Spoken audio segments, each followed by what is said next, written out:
하나님의 말씀 사무엘하 5장 11절에서부터 25절까지 말씀입니다. 우리 한 목소리로 교독하겠습니다. 제가 먼저 읽겠습니다. 두로왕 히람이 다윗에게 사절들과 백향목과 목수와 석수를 보내매 그들이 다윗을 위하여 집을 지으니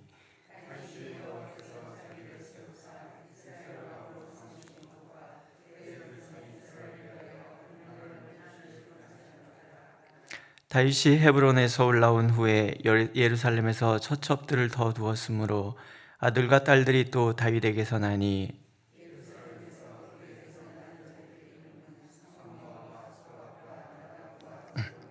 이팔과 엘리수아와 네벡과 야비야와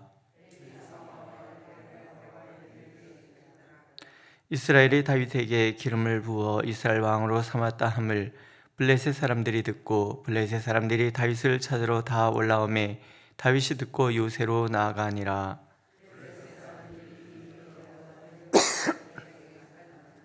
다윗이 여호와께 여쭈어 이르되 내가 블레셋 사람에게로 올라가니 가리이까 여호와께서 그들을 내 손에 넘기시겠나이까 하니 여호와께서 다윗에게 말씀하시되 올라가라 내가 반드시 블레셋 사람을 내 손에 넘기리라 하신지라.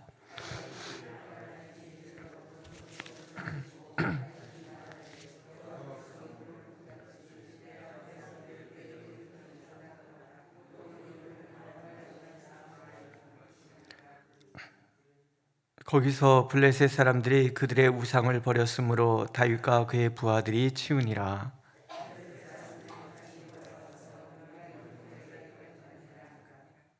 다윗이 여호와께 여쭈니 이르시되 올라가지 말고 그들 뒤로 돌아서 뽕나무 숲을 맞은편에서 그들을 기습하되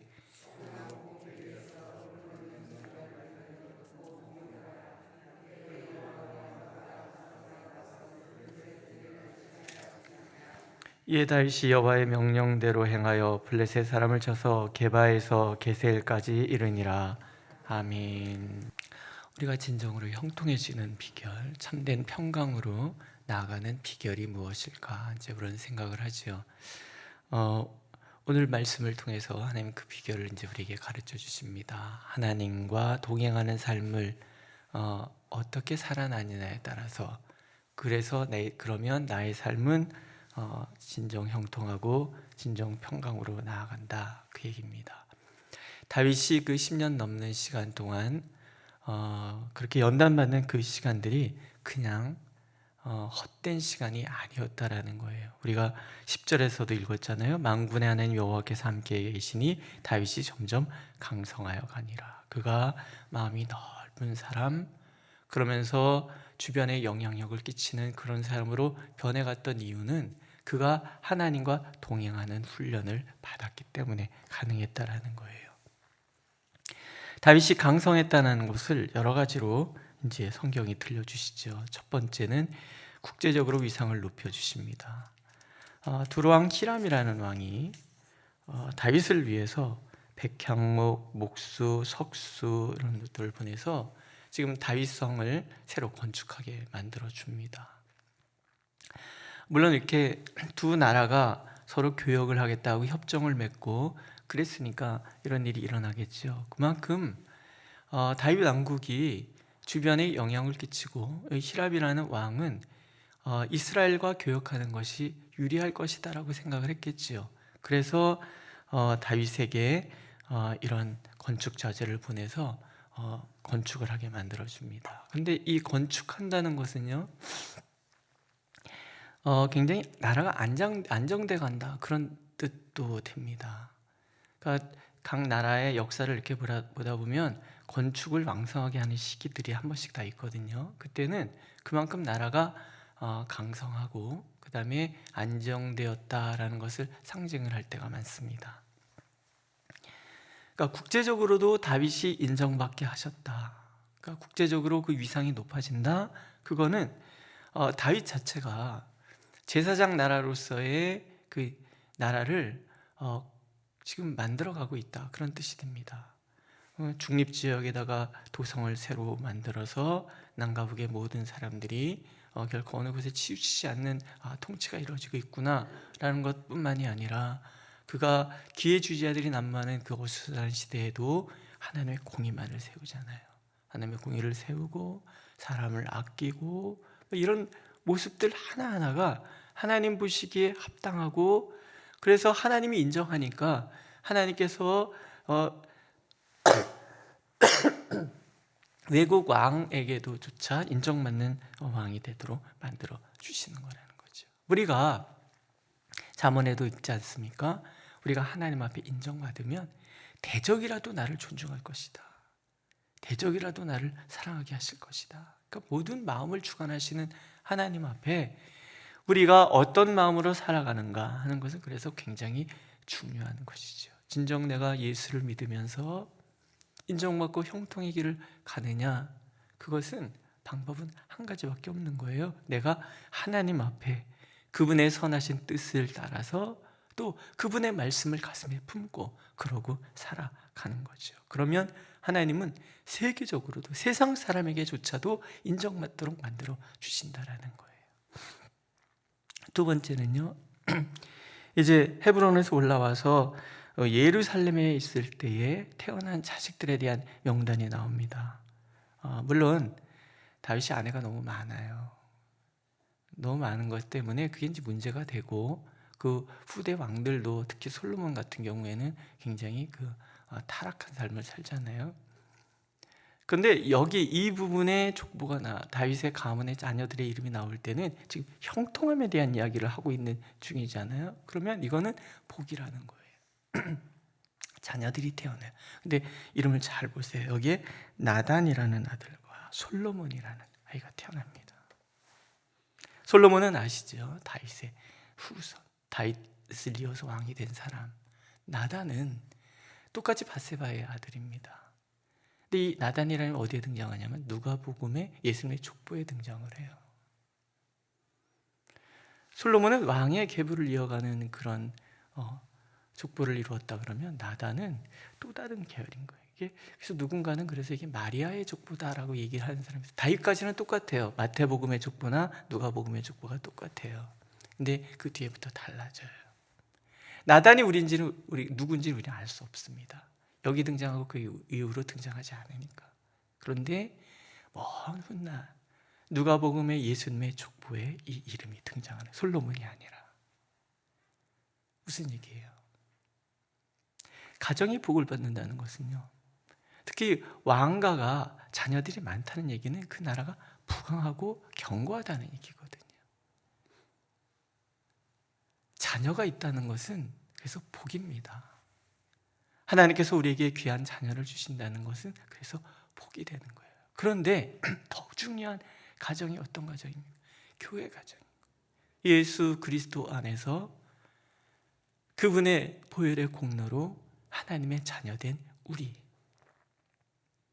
그래서 디모데에게 바울 사도가 목회를 권면할 때 나이 드신 분은 아버지처럼, 나이 드신 여자분들은 어머니처럼, 동생들 대하듯이, 형제 대하듯이 그렇게 대하라고 얘기를 하거든요.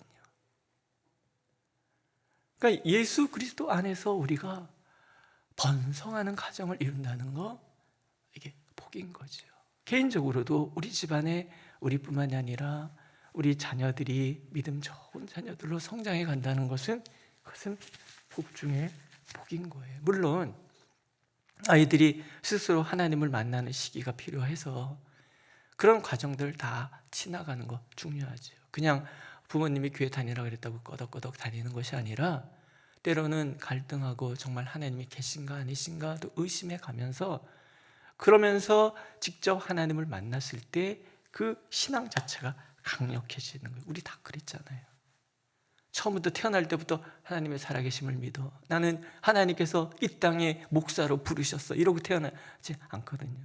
저도 그랬거든요. 많은 방황, 고민, 그러면서 하나님을 인격적으로 만나고 그분의 부르심 앞에 내가 무엇을 해야 될지를 깨닫기도 하고 그러는 거거든요.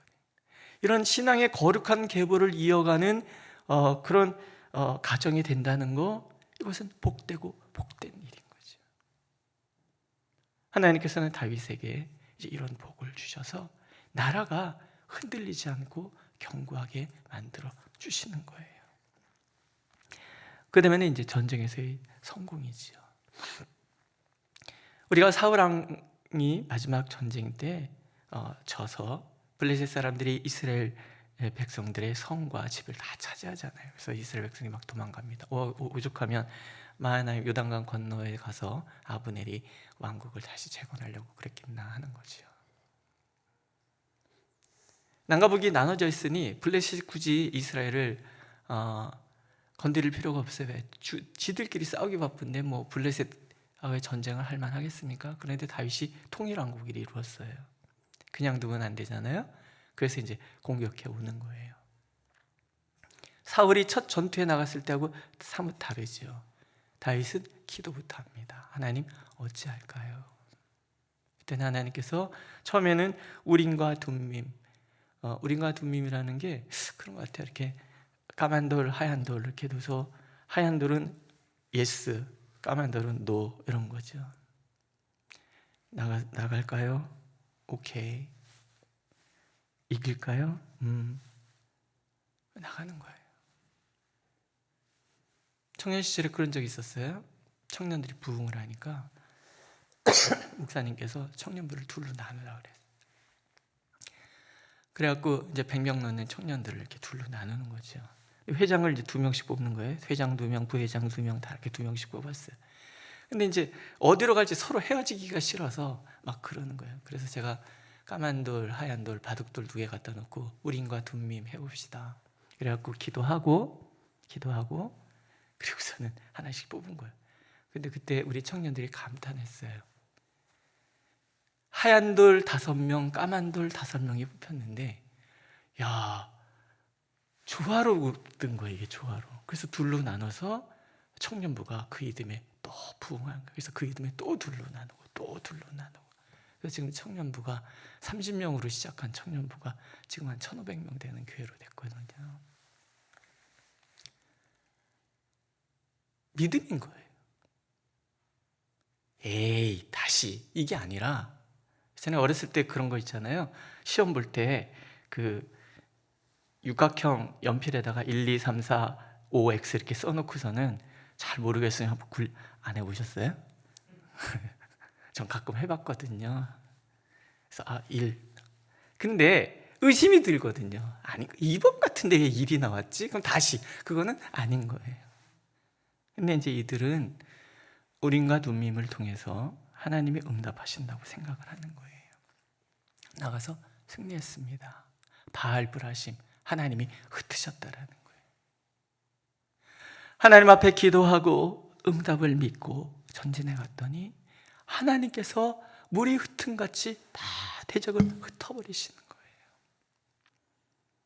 2번째 전쟁이 일어납니다. 이번에는 하나님이 직접 응답을 하십니다. 하나님께 기도했더니 하나님께서 앞으로 나가지 말고 돌아가라. 언제 공격할까요? 내가 뽕나무를 밟을 테니 나뭇잎 소리가 나면 그때 공격하라. 인격적인 하나님이시죠? 대화하듯이 어떤 때는 그렇게도 대답하시고 어떤 때는 이렇게도 대답하시고. 결국 믿음의 문제예요. 요즘 가끔 그런 생각을 합니다.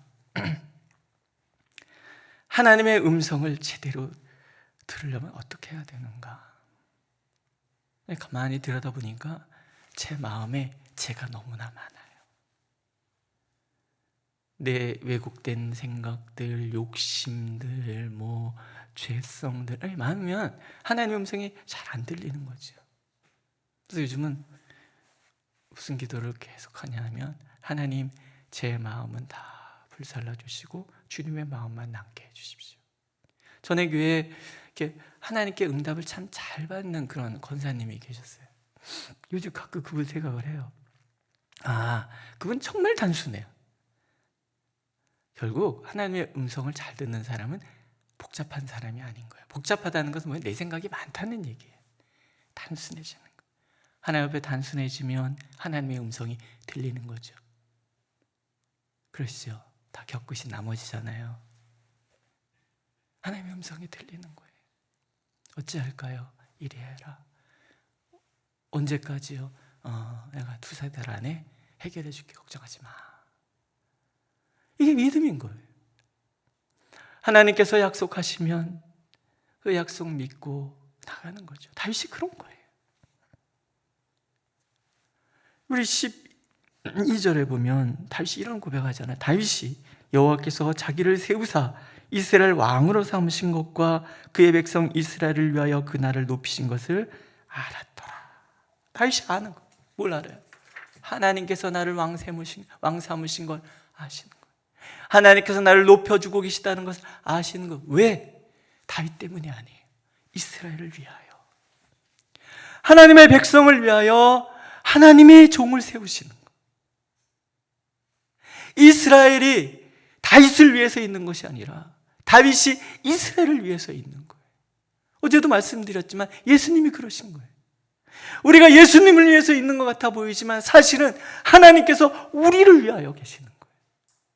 그러니까 우리는 늘 하나님 앞에서 다른 것이 나를 위해서 존재하는 것이 아니라 내가 그것을 위해서 존재하는, 성경을 읽어보세요. 다 그런 얘기잖아요. 소돔과 고모라가 멸망할 때 아브라함이 하나님 앞에 묻습니다. 10명, 그래, 의인 10명만 있으면 내가 소돔과 고모라를 멸망하지 않으리라. 10명이 한 나라 성을 위해서 존재하는 거예요. 그를 통해서 하나님이 일하시는 거예요. 아브라함을 택하신 것은 아브라함에게 복을 주시기 위함이 아니에요. 아브라함을 통해서 죽음과 어둠의 권세가 가득한 세상에 하나님의 생명을 보내기를 원하시는 거예요. 내가 존재하는 것은요, 나를 통해서 우리 공동체가 견고해지기 위함이신 거예요. 믿으십니까? 오늘 우리 성도님들이 존재하는 것은 우리를 통해서 하나님이 일하시길 원해요. 그러니까 결국은 이 백성을 위하여 교회가 존재하고 이 나라를 위하여 우리가 존재하는 거예요. 우리 약 30명 되시는 우리 성도님들이 오늘 눈물로 교회를 위해서 기도하고 눈물로 이 나라 민족을 위해서 기도한다면 10명이면 되잖아요. 근데 30명이면 이 도시가 살아나는 거예요. 다윗은 그걸 아는 거예요. 그러니까 우리도 그걸 알아야 되는 거예요. 믿으십니까? 생각해 보세요. 나는 굉장히 귀한 사람인 거예요. 나의 존재 이유, 하나님께서 나를 부르신 그 의도. 히브리서 읽어보면은 아무나 제사장 직분을 감당하는 것이 아니에요. 하나님께서 택하신 사람만 감당하는 거예요.